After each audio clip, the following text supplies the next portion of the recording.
Let's Evaporate is the other song apart from Audience of One, of which I have a beautiful full band recording from the last album. But we went for a very kind of, I'm very interested for it to be heard actually. We went for a very full-on power synth version of it, and it really was great. And it really didn't fit with the last record. It would have totally broken the spell to have had that one on there. Therefore, what I wanted to do was recut it with the Jayhawks in a way that there was more in the vernacular of the album, that, you know, of what the other 11 songs sounded like.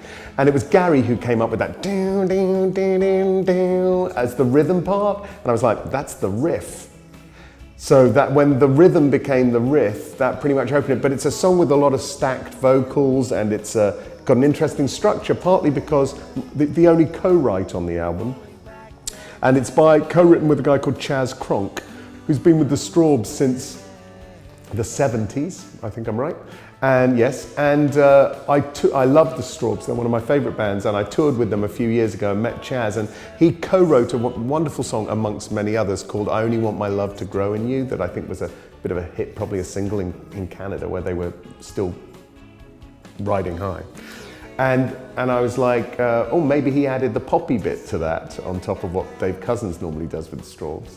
And so I asked him if he'd like to co-write a song, and I literally handed him that lyric, which was Let's Evaporate, was written very much under the influence of Yoko Ono's song We're All Water, and which is just a riff and a rhythm song, but something I was thinking of, and I was like, let's evaporate, that's a nice thing to do. Sometimes when you just don't want to be there anymore, just to evaporate would be beautiful. And to evaporate with somebody would be lovely, to mingle. And so it was all became about precipitation and what evaporation is, and my various thoughts on it. And I gave him these odd lyrics, and he handed me back a fantastic demo. And from that demo, maybe the drum machine and him doing all the vocals. And from that demo, we cut the song first for the last album, which version we still have, and which is lovely. And then for this album, which is a version that is much more like as the Jayhawks were playing. I have to say, to the credit of my friend Pat, who drummed on the last record, so it was on that track, when he heard the new version, he said, I still love it. It's still my favorite song on the record, even though this is a completely different version from the one that we did. It's still my favorite. And I thought that was a really good sign, actually, because at that point, most people will prefer the thing that they played on. But he was like, oh, that should definitely be the single. I was like, okay, good.